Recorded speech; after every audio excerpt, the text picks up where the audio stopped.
जय श्रीराम जय जगन्नाथ। आज ये अति सुंदर भाव में जेहेतु ये जड़े देवता अच्छा अधिष्ठात्र देवता आ क्षेत्र नाम परिचित इच्छा विहारी क्षेत्र नाम तेणु इच्छा मात्र के से भगवान ये फल दे था बिना आज्ञा जगत में रहीना वृथा बाहादुरी तांकर बिना आज्ञा किसी भी हो पारि न था। तेणु भगवान कृपा करी करुणा करी आमको आसी आज ए इच्छा विहारी क्षेत्र में पहुँचाई देती। इच्छा विहार दर्शन कलु ता सहित एठी जो भगवान राम को मंदिर प्रतिष्ठार वार्षिक उत्सव किसी भगवान राम अहितुकी कथा बा भगवान कथा आम रखीलु। बहुत भक्त मान बहुत श्रोता मान समागम ये समस्त भक्त मान आनंद बजार शेष में आनंद बजार व्यवस्था अन्न छत्र सब जिते जी आसवे अन्न प्रसाद ये पाइबार व्यवस्था अनुष्ठान तरफ अच्छी। तेणु अनुष्ठान समस्त कर्मकर्ता मान निश्चित भाव में धन्यवाद प्रदान करी एवं जो मैंने भगवान राम कथावस्तु को श्रवण कले से धन्यवाद प्रणिपात निवेदन करी जो मैंने ए गणमाध्यम माध्यम यही कार्यक्रम खबर को पाई पारे। ओम नीलांबुजस्यामलकोमलांग सीता समारो पितवाम भाग बाणो महासायक चारु चाप नमामि राम रघुवंशनाथ मर्यादा पुरुषोत्तम श्री रघुनाथंकर पंचम वार्षिक प्रतिष्ठा उत्सव होची। विश्व शांति महायज्ञ आमे आनंदरे इटी अर्तामूल पाणीगोला खाननगर अधिवासी तथा समस्त ग्रामर अधिवासी मान आसी पहुँचती। समस्त भक्त ये रघुनाथ चरणारविंद कमल निजक प्रणिपात करी सानिध्य लाभ करती। ये पंचम वार्षिक विश्व शांति महायज्ञ तेणु आनंदर दिन आज उद्यापन दिवस।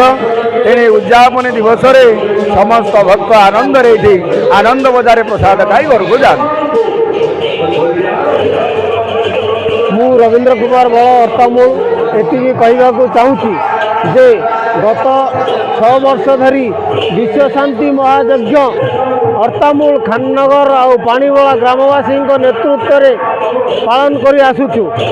1977 मसीहारू एठारे रामचरित मानस चर्चा चली मंदिर प्रांगण रे बहुत दिन धरी लोक माने निजर व्यक्तित्व एवं मंदिर प्रगति पाई निजर कर्तव्य सुचारू रूपे निभे आसुचंती।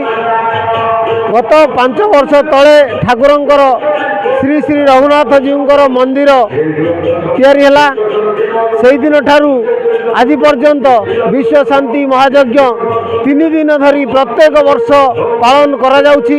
एथिरे अनेक भक्तवृंद निजर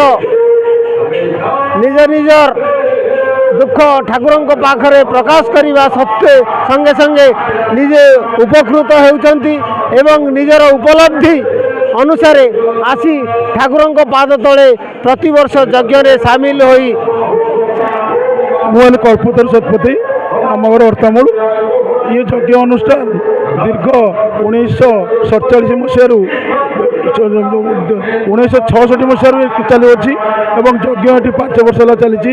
एठारे पुरपल्ली ओडिशार पुरपल्ली लोक आसती एवं प्रसाद सेवन सबुदिन हुए। दिन राति 24 घंटा आम प्रसाद चलता है। जिते आसो जे प्रसाद खाईपर तेणु समस्ते आराम आसती। बहु संख्यार लोक ओडिशार पुरपल्ली एवं पाखर 3टी पंचायत लोक ये उपस्थित हुई बहुत जाकजकम आम ग्रामर